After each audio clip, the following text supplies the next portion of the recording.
আজ থেকে আমরা নতুন গল্প বুক শুরু করতে যাচ্ছি।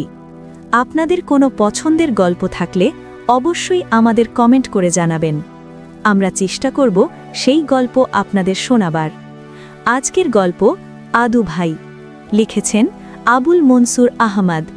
চলুন সরাসরি গল্পে চলে যাই। আদু ভাই ক্লাস 7-এ পড়তেন।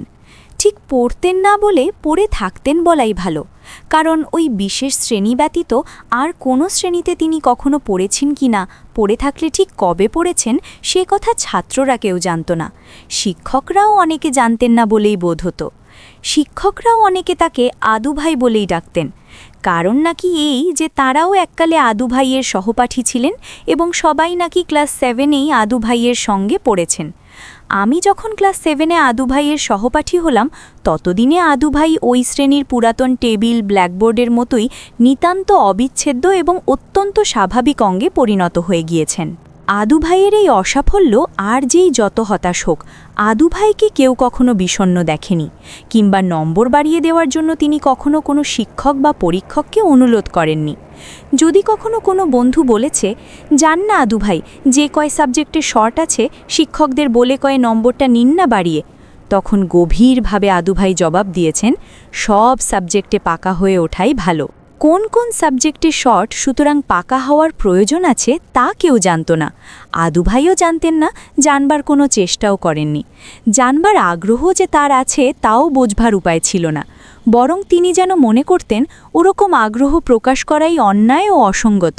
তিনি বলতেন, যেদিন তিনি সব সাবজেক্টে পাকা হবেন, প্রমোশন সেদিন তার কেউ ঠেকিয়ে রাখতে পারবে না। সে শুভদিন যে একদিন আসবেই সে বিষয়ে আদু ভাইয়ের এতটুকু সন্দেহ কেউ কখনো দেখেনি। কত খারাপ ছাত্র প্রশ্নপত্র চুরি করে অপরের খাতা নকল করে আদু ভাইয়ের ঘাড়ের উপর দিয়ে প্রমোশন নিয়ে চলে গিয়েছে, এ ধরনের ইঙ্গিত আদু ভাইয়ের কাছে কেউ করলে তিনি গর্জে উঠে বলতেন, জ্ঞান লাভের জন্যই আমরা স্কুলে পড়ি, প্রমোশন লাভের জন্য পড়ি না। সেজন্য অনেক সন্দেহবাদী বন্ধু আদু ভাইকে জিজ্ঞেস করেছে, আদু ভাই, আপনার কি সত্যিই প্রমোশনের আশা আছে? নিশ্চিত বিজয় গৌরবে আদু ভাইয়ের মুখ উজ্জ্বল হয়ে উঠেছে। তিনি তাচ্ছিল্য ভরে বলেছেন, আজ হোক কাল হোক প্রমোশন আমাকে দিতেই হবে। তবে হ্যাঁ, উন্নতি আস্তে আস্তে হওয়াই ভালো। যে গাছ লকলক করে বেড়েছে, সামান্য বাতাসেই তার ডগা ভেঙেছে। সেজন্য আদু ভাইকে কেউ কখনো পিছনের বেঞ্চিতে বসতে দেখেনি। সামনের বেঞ্চিতে বসে তিনি শিক্ষকদের প্রত্যেকটি কথা মনোযোগ দিয়ে শুনতেন, হাঁ করে গিলতেন, মাথা নাড়তেন ও প্রয়োজন মতো নোট করতেন। খাতার সংখ্যা ও সাইজে আদু ভাই ছিলেন ক্লাসের একজন অন্যতম ভালো ছাত্র। শুধু ক্লাসের নয়, স্কুলের মধ্যে তিনি সবার আগে পৌঁছতেন। এ ব্যাপারে শিক্ষক কি ছাত্র কেউ তাকে কোনোদিন হারাতে পেরেছে বলে শোনা যায়নি। স্কুলের বার্ষিক পুরস্কার বিতরণী সভায় আদু ভাইকে আমরা বরাবর 2টো পুরস্কার পেতে দেখেছি। আমরা শুনেছি আদু ভাই কোন অনাদিকাল থেকে ওই 2টো পুরস্কার পেয়ে আসছেন। তার একটি স্কুল কামাই না করার জন্য, অপরটি সচ্চরিত্রতার জন্য। শহরতলির পাড়াগা থেকে রোজ রোজ 5 মাইল রাস্তা তিনি হেঁটে আসতেন বটে, কিন্তু ঝড় তুফান অসুখ বিসুখ কিছুই তার এই কাজে অসুবিধে সৃষ্টি করে তুলতে পারেনি। চৈত্রের কালবৈশাখী বা শ্রাবণের ঝড়ঝঞ্ঝায় যেদিন পশুপক্ষীও ঘর থেকে বেরায়নি, সেদিনও ছাতার নিচে নুড়িমুড়ি হয়ে বাতাসের সঙ্গে যুদ্ধ করতে করতে আদু ভাইকে স্কুলের পথে এগোতে দেখা গিয়েছে। মাইনের মমতায় শিক্ষকরা অবশ্য স্কুলে আসতেন, তেমন দুর্যোগে ছাত্ররা কেউ আসেনি নিশ্চিত জেনেও নিয়ম রক্ষার জন্য তারা ক্লাসে একটি উকি মারতেন। কিন্তু তেমন দিনেও অন্ধকার কোণ থেকে আদাব স্যার বলে যে একটি ছাত্র শিক্ষকদের চমকিয়ে দিতেন, তিনি ছিলেন আদু ভাই। আর চরিত্র, আদু ভাইকে কেউ কখনো রাগ কিংবা অভদ্রতা করতে কিংবা মিছে কথা বলতে দেখেনি। স্কুলে ভর্তি হওয়ার পর প্রথম পরীক্ষাতেই আমি ফার্স্ট হলাম, সুতরাং আইনত আমি ক্লাসের মধ্যে সবচাইতে ভালো ছাত্র এবং আদু ভাই সবার চাইতে খারাপ ছাত্র ছিলেন। কিন্তু কি জানি কেন আমাদের দুজনার মধ্যে একটা বন্ধন সৃষ্টি হলো। আদু ভাই প্রথম থেকেই যেন আমাকে নিতান্ত আপনার লোক বলে ধরে নিলেন। আমার উপর যেন তার কতকালের দাবি। আদু ভাই মনে করতেন তিনি কবি ও বক্তা। স্কুলের সাপ্তাহিক সভায় তিনি বক্তৃতা ও স্বরচিত কবিতা পাঠ করতেন। তার কবিতা শুনে সবাই হাসত। সে হাসিতে আদু ভাই লজ্জাবোধ করতেন না, নিরুৎসাহ হতেন না, বরঞ্চ তাকে তিনি প্রশংসাসূচক হাসিই মনে করতেন। তার উৎসাহ দ্বিগুণ বেড়ে যেত। অন্য সব ব্যাপারে আদুভাইকে বুদ্ধিমান বলেই মনে হতো, কিন্তু এই একটি ব্যাপারে তার নির্বুদ্ধিতা দেখে আমি দুঃখিত হতাম। তার নির্বুদ্ধিতা নিয়ে স্কুলে শিক্ষক ছাত্র সবাই তামাশা করছেন, অথচ তিনি তা বুঝতে পারছেন না দেখে আমার মন আদুভাইয়ের পক্ষপাতী হয়ে উঠত। গেল এইভাবে 4 বছর। আমি ম্যাট্রিকের জন্য টেস্ট পরীক্ষা দিলাম। আদুভাই কিন্তু সেবারও যথারীতি ক্লাস 7এই অবস্থান করছিলেন। ডিসেম্বর মাস। সব ক্লাসের পরীক্ষা ও প্রমোশন হয়ে গেছে। প্রথম বিবেচনা, দ্বিতীয় বিবেচনা, তৃতীয় বিবেচনা ও বিশেষ বিবেচনা ইত্যাদি সকল প্রকারের বিবেচনা হয়ে গিয়েছে। বিবেচিত প্রমোশন প্রাপ্তের সংখ্যা অন্যান্য বারের ন্যায় সেবারও পাশ করা প্রমোশন প্রাপ্তের সংখ্যার দ্বিগুণেরও ঊর্ধ্বে উঠেছে। কিন্তু আদুভাই এসব বিবেচনার বাইরে, কাজেই তার কথা প্রায় ভুলেই গিয়েছিলাম। টেস্ট পরীক্ষা দিয়ে আমরা টিউটোরিয়াল ক্লাস করছিলাম। ছাত্ররা শুধু শুধু কুলপ্রাঙ্গণে জটলা করছিল।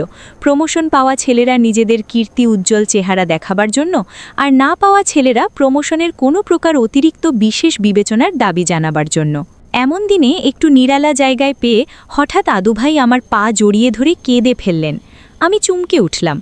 আদুভাইকে আমরা সবাই মুরব্বি মানতাম, তাই তাকে ক্ষিপ্র হতে টেনে তুলে প্রতিদানে তার পা ছুঁয়ে বললাম, কি হয়েছে আদুভাই, অমন পাগলামি করলেন কেন? আদুভাই কম্পিত কণ্ঠে বললেন, প্রমোশন। আমি বিস্মিত হলাম। বললাম, প্রমোশন? প্রমোশন কি? আপনি প্রমোশন পেয়েছেন? না, আমি প্রমোশন পেতে চাই। ও, পেতে চান? সে তো সবাই চায়। আদুভাই অপরাধীর ন্যায় উদ্বেগ, কম্পিত ও সংকোচ জড়িত প্যাচ মোচড় দিয়ে যা বললেন তার মর্ম এই যে প্রমোশনের জন্য এতদিন তিনি কারো কাছে কিছু বলেননি, কারণ প্রমোশন জিনিসটাকে যথাসময়ের পূর্বে এগিয়ে আনাটা তিনি পছন্দ করেন না। কিন্তু একটা বিশেষ কারণে এবার তাকে প্রমোশন পেতেই হবে। সে নির্জনতায়ও তিনি আমার কানের কাছে মুখ এনে সেই কারণটি বললেন। তা হলো এই যে আদুভাইয়ের ছেলে সেবার ক্লাস 7-এ প্রমোশন পেয়েছে। নিজের ছেলের প্রতি আদুভাইয়ের কোনো ঈর্ষা নেই, কাজেই ছেলের সঙ্গে এক শ্রেণীতে পড়ার তার আপত্তি ছিল না। কিন্তু আদুভাইয়ের স্ত্রীর তাতে ঘোরতর আপত্তি আছে। ফলে হয় আদুভাইকে এবার প্রমোশন পেতে হবে, নয়তো পড়াশুনো ছেড়ে দিতে হবে। পড়াশুনো ছেড়ে দিয়ে আদুভাই বাঁচবেন কী নিয়ে? আমি আদুভাইয়ের বিপদের গুরুত্ব বুঝতে পারলাম। তার অনুরোধে আমি শিক্ষকদের কাছে সুপারিশ করতে যেতে রাজি হলাম। প্রথমে ফার্সি শিক্ষকের কাছে যাওয়া স্থির করলাম, কারণ তিনি একদা আমাকে মোট 100 নম্বরের মধ্যে 105 নম্বর দিয়েছিলেন। বিস্মিত হেডমাস্টার তার কারণ জিজ্ঞেস করায় মৌলভী সাহাব বলেছিলেন, ছেলে সমস্ত প্রশ্নের শুদ্ধ উত্তর দেওয়ায় সে পূর্ণ নম্বর পেয়েছে। পূর্ণ নম্বর পাওয়ার পুরস্কার স্বরূপ আমি খুশি হয়ে তাকে 5 নম্বর বকশিশ দিয়েছি। অনেক তর্ক করেও হেডমাস্টার মৌলভী সাহাবকে এই কাজের অসঙ্গতি বুঝতে পারেননি।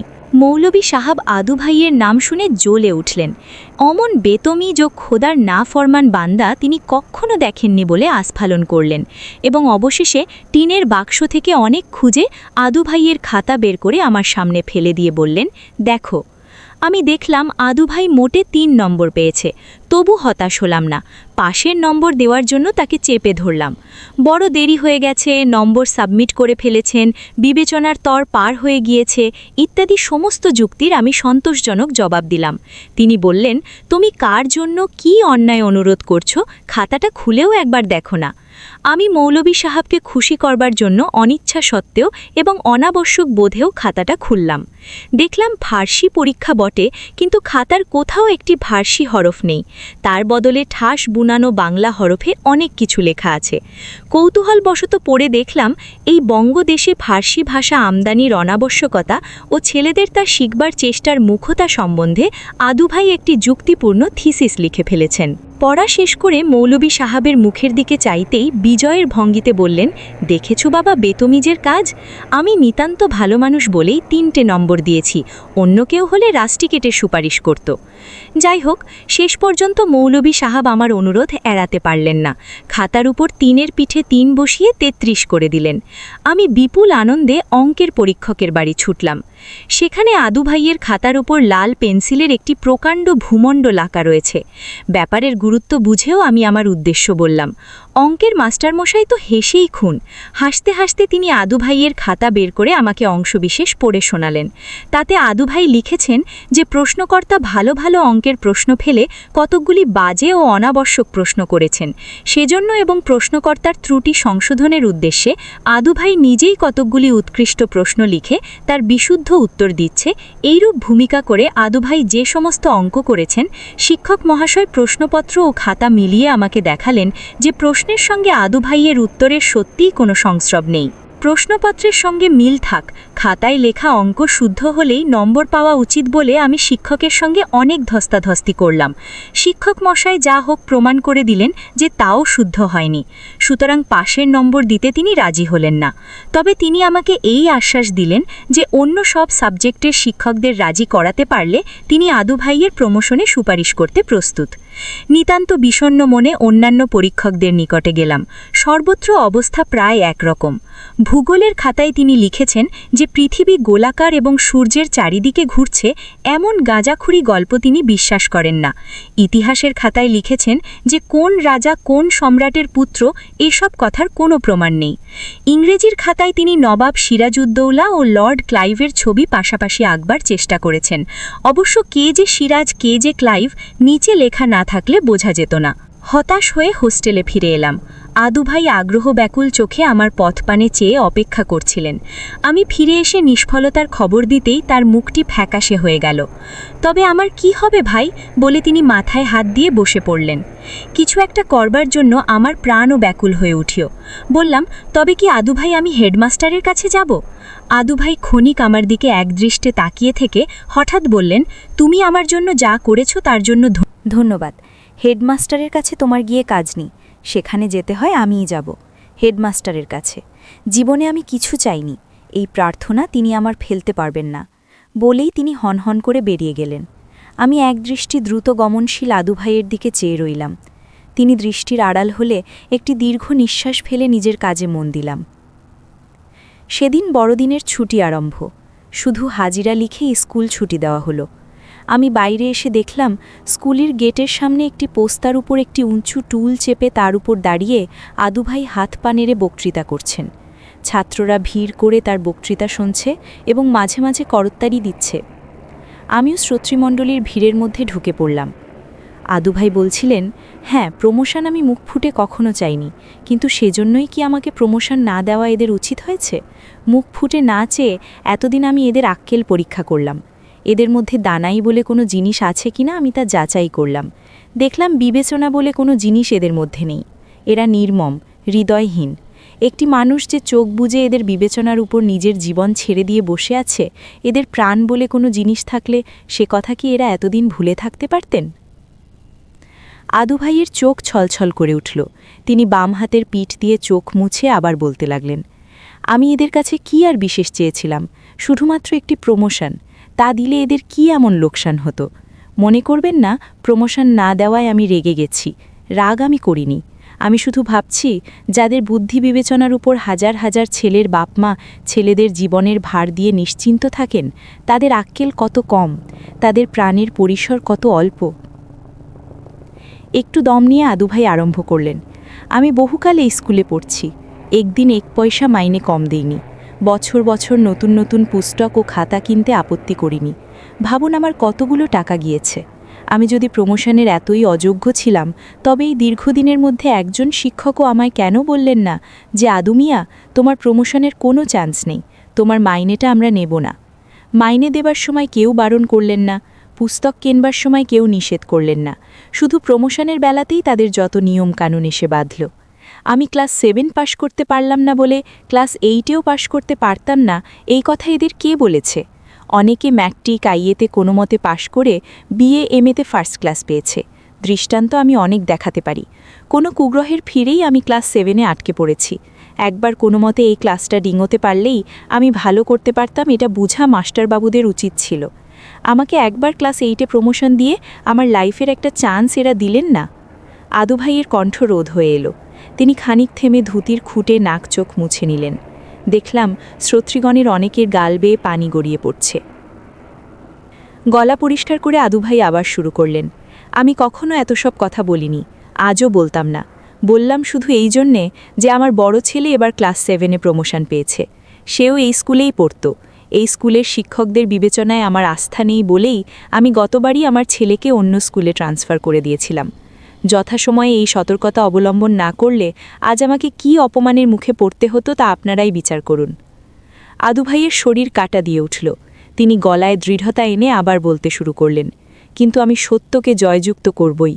আমি একদিন ক্লাস 8-এ এই সময় স্কুলের দারোয়ান এসে সভা ভেঙে দিল। আমি আদু ভাইয়ের দৃষ্টি এড়িয়ে চুপে চুপে সরে পড়লাম। তারপর যেমন হয়ে থাকে, সংসার সাগরের প্রবল স্রোতে কে কোথায় ভেসে গেলাম কেউ জানলাম না। খণ্ড 3। আমি সেবার বিয়ে পরীক্ষা দেব খুব মন দিয়ে পড়ছিলাম। হঠাৎ লাল লেফাফার এক পত্র পেলাম। কারো বিয়ের নিমন্ত্রণপত্র হবে মনে করে খুললাম। ঝরঝরে তকতকে সোনালি হরফে ছাপা, পত্রলেখক আদু ভাই।